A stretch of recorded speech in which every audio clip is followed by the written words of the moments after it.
Dear students, हम attempt कर रहे हैं 10th क्लास फिजिक्स यूनिट 12 का न्यूमेरिकल नंबर 4।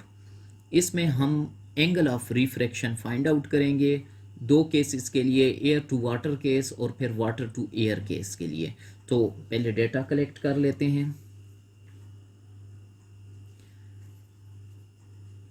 इसमें एंगल ऑफ इंसिडेंट गिवन है,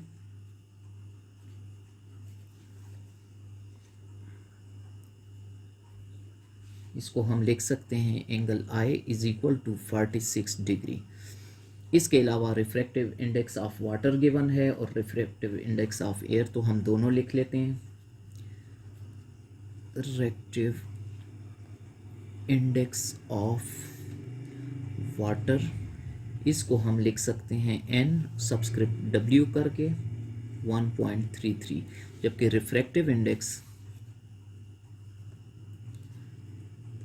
इंडेक्स ऑफ एयर को हम लिख सकते हैं n फॉर एयर और ये 1.00 वैल्यू।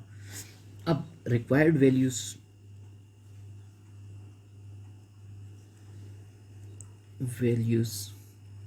तो इसमें एंगल ऑफ रिफ्रैक्शन,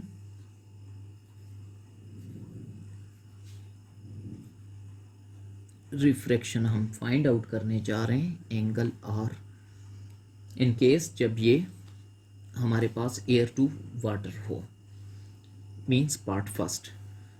सो इसको सॉल्व कर लेते हैं और फिर सेकंड केस को अटेम्प्ट करेंगे। सो सॉल्यूशन स्टेप की तरफ बढ़ते हैं। इसमें डायग्राम थोड़ा सा डायग्रामेटिकली इसको समझ लेते हैं। इसको हम वाटर लिख लेते हैं, ये एयर, ये रेयर मीडियम है, ये डेंसर मीडियम है। अब जब नॉर्मल के साथ एंगल बनाते हुए ये एंगल 46 जो गिवन है, यहाँ पे रे आएगी तो ये बेंडिंग टूवर्ड्स नॉर्मल इसमें आ जाएगी क्योंकि ये डेंसर मीडियम है। अब कितनी बेंडिंग आएगी तो ये अभी हम कैलकुलेट करके देखेंगे। अब हम इसके लिए फार्मूला लिख लेते हैं। So n1 sine theta 1 is equal to n2 sine theta 2। ये तो जनरल फॉर्म थी। अब इसमें अगर हम पुटिंग शुरू कर लें तो ये एयर केस है, तो साइन थीटा एंगल I यहाँ पे ये गिवन वैल्यू और यहाँ पे हो जाएगा साइन थीटा 2 की बजाय R। अब चूंकि हम इंटरेस्टेड हैं इस वैल्यू में, तो ये वैल्यू उठा के हम इसके डिनोमिनेटर में शिफ्ट कर देंगे। तो हम लिख सकते हैं कि sine angle R is equal to NA into sine angle I divided by NW। अब इसमें हम वैल्यू पुट करना शुरू करते हैं। So 1.00 into sine of angle 46 degrees divided by 1.33। इसको हम सिंप्लीफाई कर लेते हैं तो sine of angle R is equal to 0.540। चूँकि हम एंगल में इंटरेस्टेड हैं तो साइन को यहाँ पे ले आते हैं, तो साइन को शिफ्ट करते हुए यहाँ पे हम साइन इनवर्स 0.540 लिखेंगे। इसको जब हम कैलकुलेटर से कैलकुलेट करते हैं तो ये 32.74 या राउंड ऑफ करके हम इजीली लिख सकते हैं 33 डिग्री। तो ये डियर स्टूडेंट्स आपने देखा कि बेंडिंग टुवर्ड्स नॉर्मल यहाँ पे और उसकी वैल्यू 33 डिग्री आई। ये हमारा पार्ट फर्स्ट यहाँ पे कंप्लीट हो जाता है। सो अब डियर स्टूडेंट्स सेकंड पार्ट जो हमारे पास यहाँ पे है, ये केस है वाटर टू एयर केस। अब इस केस में जब डेंसर मीडियम से रेयर मीडियम की तरफ रे जाती है, सो ये bending away from the normal, ठीक है। ये एयर और ये वाटर हमारे पास डेंसर मीडियम।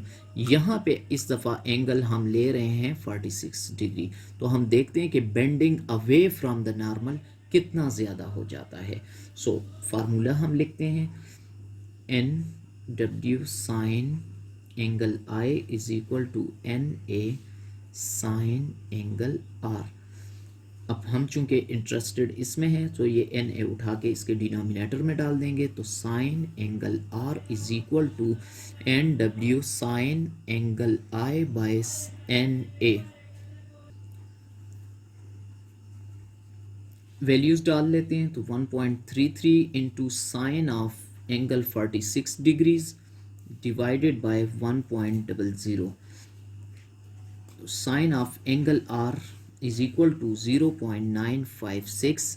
हम चूंकि इंटरेस्टेड हैं इसमें तो साइन शिफ्ट कर लेते हैं, तो angle R is equal to sine inverse 0.956। इसको कैलकुलेटर से सॉल्व करें तो आपके पास रिज़ल्ट आता है 73.09 डिग्रीज। सो ये था एंगल ऑफ रिफ्रैक्शन जो आपने नोट किया डियर स्टूडेंट्स के नॉर्मल से ये बेंडिंग काफ़ी ज़्यादा हो जाती है। तो यहाँ पे हमारा न्यूमेरिकल कंप्लीट हो जाता है।